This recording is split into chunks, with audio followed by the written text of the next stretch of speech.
This is part 6 of the series Liberty, Democracy, and Power.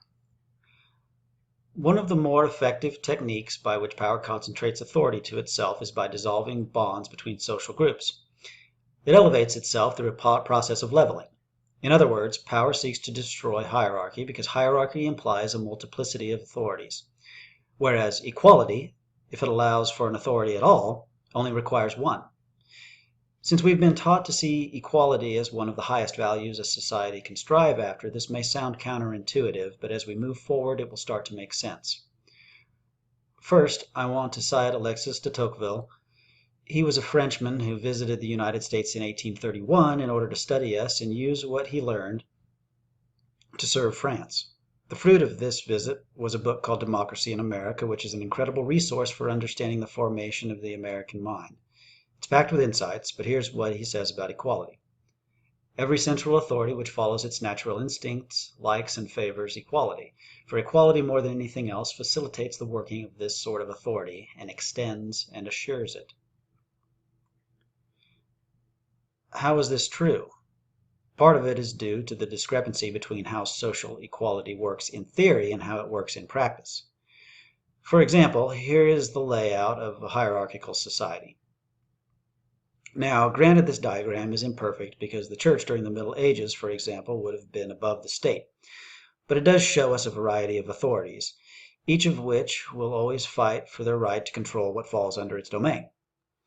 The guilds, for example, could and did fight against both the nobility and other tradesmen in order to protect their arts. The nobles, likewise, pushed back against the king, against the church, and against one another. This left relatively little space for the highest level of power to throw its weight around. Then came the era of equality as a social ideal. Now, the theory said that an egalitarian society would look like this. Here you see how hierarchy has been removed to put everyone on equal footing, and power is held at bay by this massive section of society that is now imagined as one unified body without any intermediate authorities. The problem is, when the hierarchy is dissolved, the result is never this diagram. The result is this diagram. The reason is that hierarchies empowered groups, whereas equality atomizes them. That's its purpose, to remove all privileges. And by doing this, it reduces everyone's authority to the lowest possible level. But authority must persist. There has to be a mediating force, and all of the administrative functions performed by church, nobility, and guilds still need to be performed. They don't go away just because a new idea has become popular. But now there is only one authority left, and having vacated all of the various administrative structures outside itself, it absorbs them all.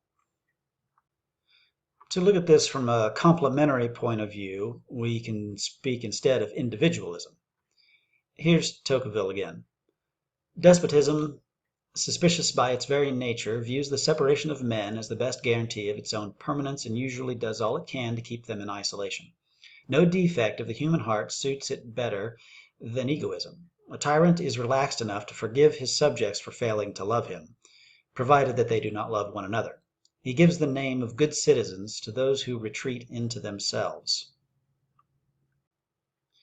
In our last diagram, all of society's members were reduced to the same level.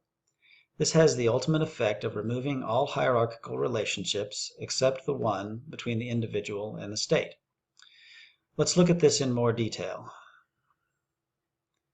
If we imagine the social body as made up of organs and cells, we can see power as a dissolving force that breaks everything down to its constituent parts. Here's the feudal hierarchy, and remember that over and above all of this was the divine law of the church. That was the first thing to go. The Reformation reversed this relationship. Henry VIII offers a striking example of how.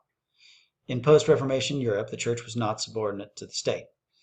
Next, the guilds were destroyed in favor of free markets, this being synonymous with economic individualism. The commons were enclosed, creating an epidemic of pauperism and driving people into cities to become the first fluid labor force with nothing to bargain with but their own bodily presence and the exercise of their physical powers. Again, an atomizing phenomenon. The family persisted a while longer, but it too would be dissolved through liberating and progressive developments. Things like women's suffrage, the right of women to vote, this is a great principle. But in practice, what does it mean? It essentially denies the traditional view of the family as the fundamental unit of society. If the family is the basic unit, then it logically follows that it only needs one vote, and that it is not the man as male that is voting, but simply the man as spokesman of the family as a whole. He speaks not only for the family, but with the family. Women's suffrage explodes this arrangement by saying that there is no family cell, only individuals, and says that the state does not have to deal with a unit, but with each member separately. Now the husband and wife can vote against one another, neutralizing the impact of their union. But it's all good from the point of view of the state. Compulsory education finished the job, ensuring that the modern child would no longer be raised by parents, but by the state. The family has now been completely atomized, and each member has their own exclusive relationship directly with the state. Here's the reality. Power is the natural ally of the common people. This is because its natural enemy is any form of intermediate power. It will always find ways to elevate the lowest levels of society and use them to disempower those in the middle. One example of this is the practice of Deshurma, which was instituted by the Ottomans and involved recruiting the ablest Christian children to serve the Sultan. They became the Janissaries. This works because it takes people who have nothing to lose and empowers them in such a way that they owe everything they have to the state, which ensures absolute loyalty. The practice began when the Sultan was threatened by the growing power of the nobility. As ironic as that may seem, the conquered are the best and most fanatical soldiers, since they have nothing but the authority to fight for. Alexander the Great provides another example when he formed a guard of conquered Persians in order to go up against his own Macedonians who had turned against him. Same thing occurred in Europe during the period of transition from king to monarch. The king, in order to undermine the nobles, would advance plebs and bring them into the court, and once there they would never oppose him, since unlike the nobility they had no independent interests to protect. By the way, this picture here is a biblical scene. It's Daniel, whose story illustrates exactly what we're talking about. The best and brightest drawn from the ranks of a conquered people. And in Daniel's case, he wound up in the lion's den. Why? Because he was opposing the intermediate authorities. These are specific techniques power uses to destroy all counterbalancing powers, aggrandizing itself while at the same time winning the favor of the common people, who will always be the majority.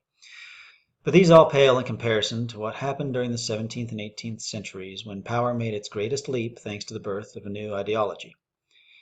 This was the period of the Enlightenment, and the ideology was called liberalism. We are all familiar with the tenets of Enlightenment Liberalism because they are essentially what this nation was founded on.